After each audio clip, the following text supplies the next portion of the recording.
Hello বন্ধুরা, good morning. কেমন আছো তোমরা সবাই? আশা করি ভালো আছো। মামি ব্লগ চ্যানেলে তোমাদেরকে অনেক স্বাগত। বেশ সকাল, এখন 7:30 বাজে। তো এখন আমি আজকের ব্লগটা শুরু করলাম।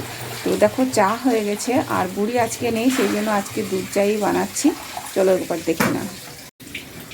তো এই যে দেখো, চা ফুটে গেছে আর এদিকে কি বলবো, কড়াইতেই চা হচ্ছে। এখনও গ্যাসটা আনা হয়নি, আনিয়ে নেওয়া হয়নি, মানে ভর্তি গ্যাস। তো গ্যাস নেই, সেই জন্য উনুনেই চা হচ্ছে। আর কড়াইতে চা হলে কি হয় জানো তো, কড়াইটা মাজতে খুব ভালো হয়, মানে সুবিধে হয়। আর সাসপ্যানে চা করলে যে কালিঝুল হয়ে যাবে না, পুড়বে তলাটা, তো মাজতে না খুব অসুবিধে হয়। তো তিনজনের জন্য আজকে চা, তাই 3টে জায়গা। আর দুধ চাই বানালাম, বুড়ি থাকলে 2 রকমের চাই বানাতে হতো। তো চাটা প্রায় হয়ে এসেছে। হ্যাঁ, হয়ে এসছে চাটা প্রায়। আর এদিকে বাবাই দেখো কি নিয়ে চলে এসছে, চা কি দিয়ে খাবে। কি আছে দেখি হাতের মুঠিতে। তো দেখো কি আছে, একটা দেখা। ও happy happy biscuit. Happy happy biscuit দিয়ে চা খাওয়া যায়? বিস্কুট তো মিষ্টি হয়।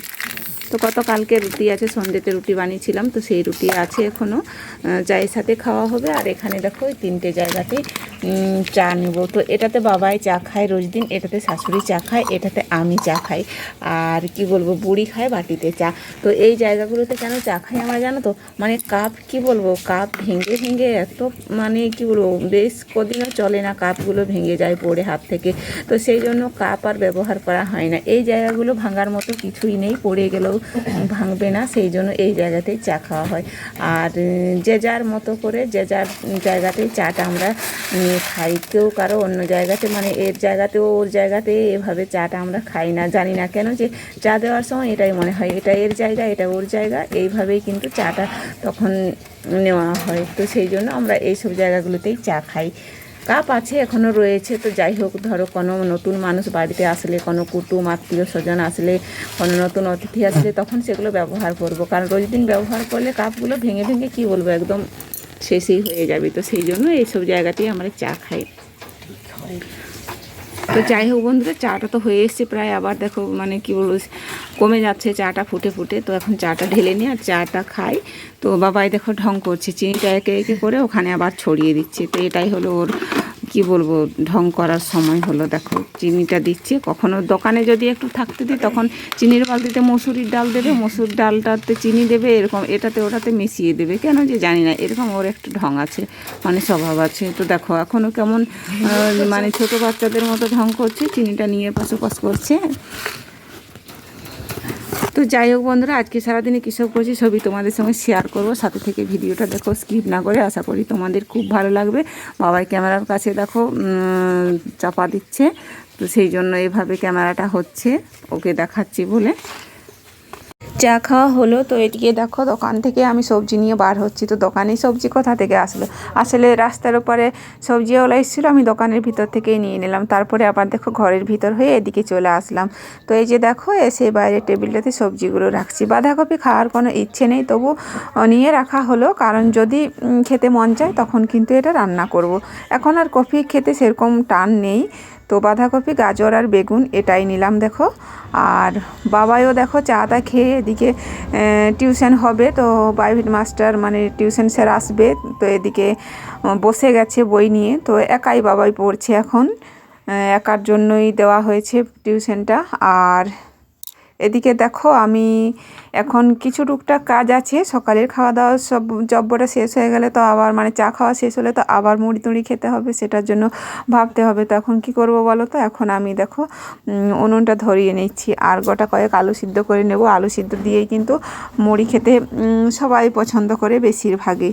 তো বাবাই ওদিকে টিউশন থেকে ছুটি হয়ে উঠে চলে গেল একটু বাজারের দিকে গোটা কয়েক ছোটোখাটো জিনিস আনতে। তো বাবাইকে বললাম চপ নিয়ে আসবি, তাহলে মুড়ি খাওয়া হবে। বলো না, আমার চপ খাবো না, শশা নিয়ে আসবো আমি, আর তুমি আলু সিদ্ধ করোগে, তাতে মুড়ি খাওয়াটা ভালো হবে। তো চপ একদম খেতেই কারোরই টান নেই, ইচ্ছে থাকে না, সেই জন্য আলু সিদ্ধ বসিয়ে দেবো। এখন আমি আগে উনুনটা ধরিয়ে নিলাম। তো উনুনটা ধরিয়ে নিচ্ছি দেখো, আর আলুও এনে নিয়েছি এদিকে। আর বুড়িও তো এখনও এসে পৌঁছালো না, প্রায় 11টা বেজে, 11টা নয় 10টা 30 এরকম বাজে। মনে হচ্ছে সকালের খাওয়াটা, মুড়ি টুড়ি খাওয়া হলেও সেটা 11টার দিকেই হবে। তো আগেই জলটা বসিয়ে দিলাম উনুনটা ধরিয়ে। তারপর দেখো আলুগুলো কেটে আমি তারপর জলের মধ্যে ছেড়ে দেবো। আলু সিদ্ধ বসিয়ে ঢাকা দিয়ে দিলাম, তারপর দেখো একবার ঝাড় দিয়ে নিচ্ছি। বাইরেটাতে দেখো পেয়ারা গাছটা রয়েছে না, তো এত পাতা পড়ছে, হালকা হালকা বাতাস যখন তখন বইছে, আর ফাল্গুন মাসে তো গাছের পাতা ঝরে পড়বেই, তাই না? তাই দেখো একবার ঝাড় দিয়ে নিচ্ছি। কতবার যে ঝাড় দেওয়া হচ্ছে দিনেতে তার ঠিক নেই।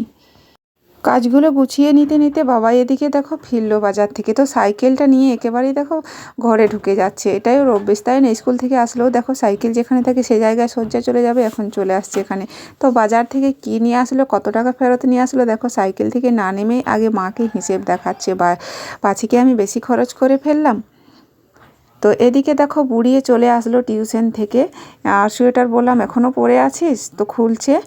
আর এদিকে বসে ব্যাগের মধ্যে কী যেন একটা আছে, তো সেটা দেখাবে কি দেখাবে না চিন্তা ভাবনা নিচ্ছে।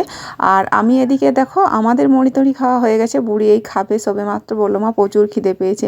তো আমি সবজিগুলো কাটাকুটো করে নিয়েছি, ওদিকে ভাত বসে গেছে। আলু বেগুনের ছিচকি করবো, এই যে নিম পাতা বেছে রেখেছি এখানে, কচি নিম পাতা লাউ দিয়ে মাংস দিয়ে রান্না হবে। বাবাই মাংস নিয়ে আসলো, সমস্ত কাটাকুটো সেরে নিয়েছি। রান্না এদিকে ভাত প্রায় হয়ে গেছে, এখন দেখো মাংসর জন্য পেঁয়াজ ভাজা হচ্ছে। তো আমি দেখো কাঁচা মাংস বলতে মানে সাদা মাংসই, কোনো মশলা তেলে কষাইনি, তো এইভাবেই তেলে দিয়ে আমি কিন্তু মাংসটা রান্না করি। আমাদের তো অল্প মাংস রান্না হয়, সেই জন্য প্রায় এটা 300 গ্রাম মাংস আছে। তো লাউ দিয়ে রান্না হচ্ছে, লাউটা আগে সিদ্ধ করে নেওয়া হয়েছে, এখনও মাংসটা এই যে কষাই হচ্ছে দেখো।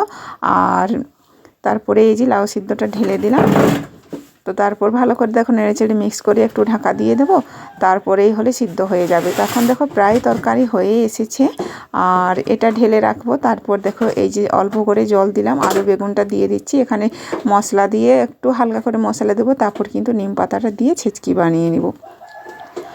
তো যাই হোক বন্ধুরা, দুপুরে রান্নাবান্না কমপ্লিট, এখন প্রায় 2:30 বাজে। তো আমরা খেতে বসে গেছি। তো খাবার সময় কে এসছে দেখো, নিশা এসেছে আজকে। তো যাই হোক নিশাকেও খেতে দিয়েছি। দেখো বললাম ভাত খেয়েছিস, বললো হ্যাঁ খেয়েছি, কিন্তু আমি সত্যি করে বল দিয়ে বললো না এখনও খাইনি। তো বললাম তাহলে আমরা যখন খাচ্ছি খাবার সময় আসলে কী করে না দিয়ে খাই, বলে অভ্যেসটা তো আমার রয়েছে। তো সেই জন্য নিশাকেও খেতে দিলাম। আর বুড়ি খাচ্ছে, বাবাই খাচ্ছে, আমারও ভাতের পাশে নিয়ে নিয়েছি টেবিলের ওপরেই দেখতে পাচ্ছ। তো আমিও বসে যাব। তো যাই হোক বন্ধুরা, এখন আমরা খাওয়া দাওয়া করে নিই, আর দেখা হচ্ছে বিকেলে, সবাই কিন্তু সঙ্গে থেকো। তো দেখো বিকেল হয়ে গেছে, এখন প্রায় 4:30 বাজে। তো আমি এখন একটা আলপনা করব। তো আলপনা করব, দেখতে পাচ্ছ একটা গ্লাস রেখেছি, ওই গ্লাসটা হচ্ছে সেন্টারিং। আমি এধারে স্ট্যান্ড করলাম ক্যামেরা, তো ওই জায়গাতেই কিন্তু আমি নকশাটা বানাবো। সেই জন্য একটু মানে ক্যামেরাটা ঠিকঠাক করে রেখে দেখে নিলাম, এই জায়গাতেই কিন্তু আমাকে নকশাটা বানাতে হবে। তো যাই হোক বেশি বকবক না করে চলো বন্ধুরা, আমি আলপনাটা শুরু করে দিই, আর তোমরা কিন্তু সাথে থেকে ভিডিওটা দেখো। উৎসবের অঙ্গনে আজ সবার আমন্ত্রণ, উৎসবের অঙ্গনে আজ সবার আমন্ত্রণ, উৎসবের শোভালোকে আজ আলোকিত মন, উৎসবের শোভালোকে আজ আলোকিত মন, উৎসবের অঙ্গনে আজ সবার আমন্ত্রণ।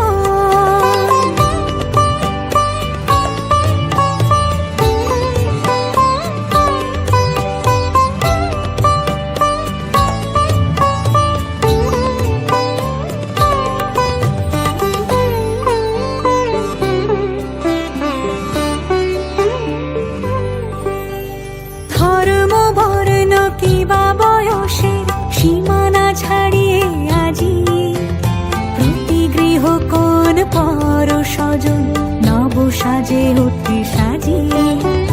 ধর্ম বর্ণ কিবা বয়সের সীমানা ছাড়িয়ে আজি প্রতি গৃহ কোন পর স্বজন নব সাজে উঠে সাজিয়ে।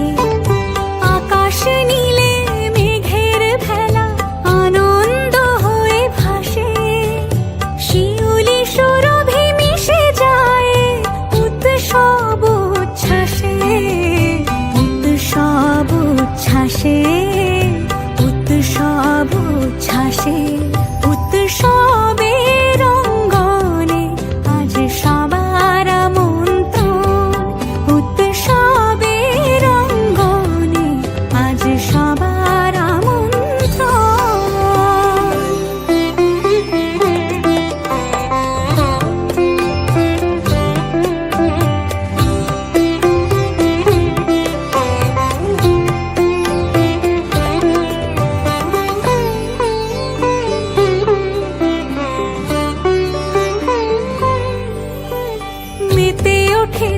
ত্রিভুবন আজ